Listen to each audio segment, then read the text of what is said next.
پخله هغه پزړه دی زما یاران څومره خواږه دي ما خو وزغي کرلی نه دي جانان زمون کلی ته ولې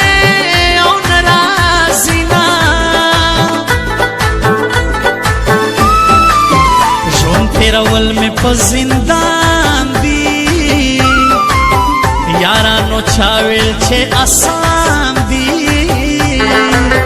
لا یاره زړه صبرول ګران دي جانان چې داسې خوی کوي صبر بشي نه په ما دې پورې داسې اور که زما دې ختم د زړه زور که که سر مې یو ماښام سر تور که په ژوند به روغ